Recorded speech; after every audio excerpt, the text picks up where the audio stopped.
उन्हाळा म्हटलं की बाजारात येतात ते आधी आंबे आणि आंबे म्हटलं की आपल्याला मस्त आठवते थंडगार ती मँगो मस्तानी।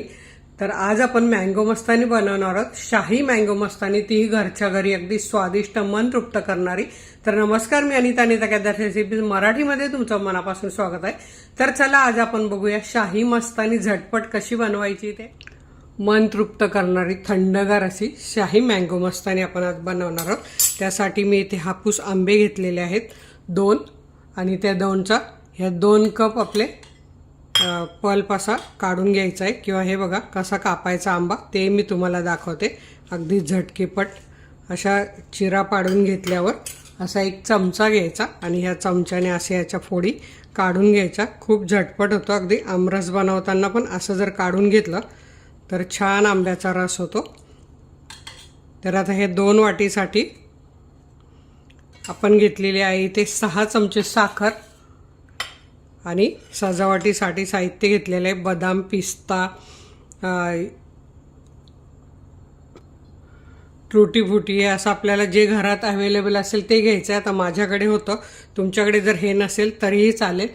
आणि आपल्याला दूध लागणार आहे, तर आपण हे 2 वाट्या जर आंबा घेतला तर 2 वाट्या दूध लागणार आहे। आणि व्हॅनिला आईस्क्रीम घेतलेली आहे, तुम्ही इथे मँगो आईस्क्रीम तुम्हाला जे आवडत असेल किंवा केसर आईस्क्रीमसुद्धा घेऊ शकतात। पण व्हॅनिला आईस्क्रीमने कसं पांढरं आणि पिवळं असं रंग कॉम्बिनेशन वगैरे छान दिसतं ग्लासात। तर ते आपण आता कसं बनवायचं ते बघूया। आईस्क्रीम मी आईस बॉक्समध्येच ठेवलेली आहे, तर ते आपण नंतर काढूया। आता इथे सर्वात आधी आपलं मिक्सरचं जे ज्युसरचं भांडं असतं त्यात आपण हा आंब्याचा कापलेला पण काढून घेऊया आणि त्यात ही साखर पण घालून घेऊया। आंबा तुमचा कसा गोड आहे त्यावर साखर घेऊ शकतात। आता हे आपल्याला आधी बारीक करून घ्यायचं आहे छानपैकी।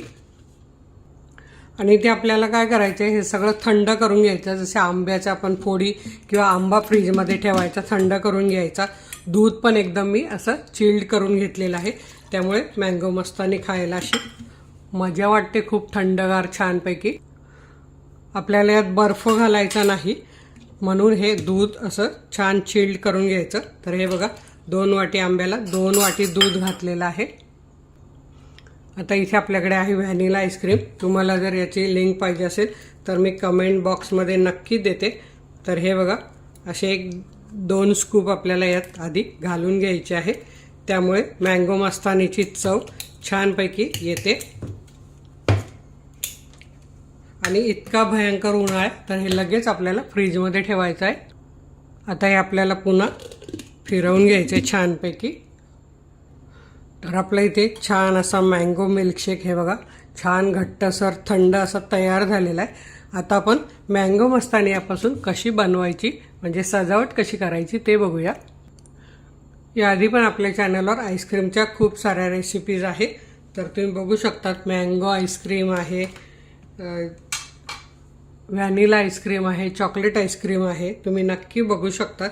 तर आता आपल्याला ही एक स्कूप आधी आईस्क्रीम घालून घ्यायची आहे खाली।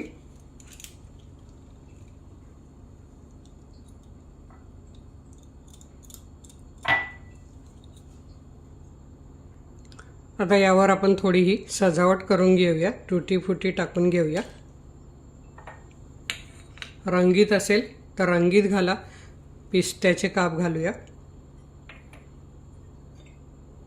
आणि बदामाचे काप पण मी इथे घेतलेले आहेत।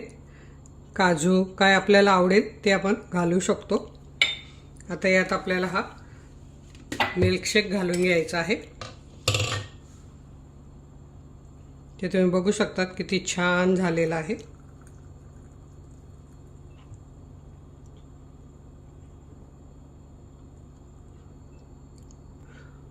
तर यावर पुन्हा आईस्क्रीमचा एक स्कूप घालून घ्यायचा आहे।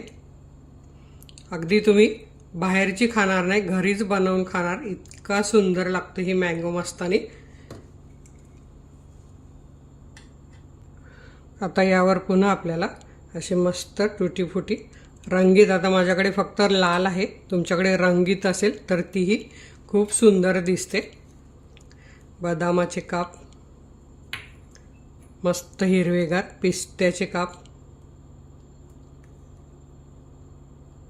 खूप सुंदर आणि खायला अगदी मन तृप्त होतं अशी ही मँगो मस्तानी. दिसायला तर सुंदर, म्हणजे डोळ्यानेच तिचा आस्वाद घेतला तरी खूप छान, आणि खायला तर अगदी अप्रतिम. तर तुम्ही सुद्धा अशी मँगो मस्तानी घरच्या घरी नक्की करून बघा. व्हिडिओला लाईक करा आणि आपल्या मित्रमैत्रिणींना शेअर करायला विसरू नका. आणि अनिता केदार रेसिपीज रोज बघायला विसरू नका. तर वेळात वेळ काढून व्हिडिओ बघितल्याबद्दल तुमचे मनापासून धन्यवाद. अशाच माझ्या छान छान रेसिपी बघा, बनवा, खा आणि हेल्दी राहा. धन्यवाद.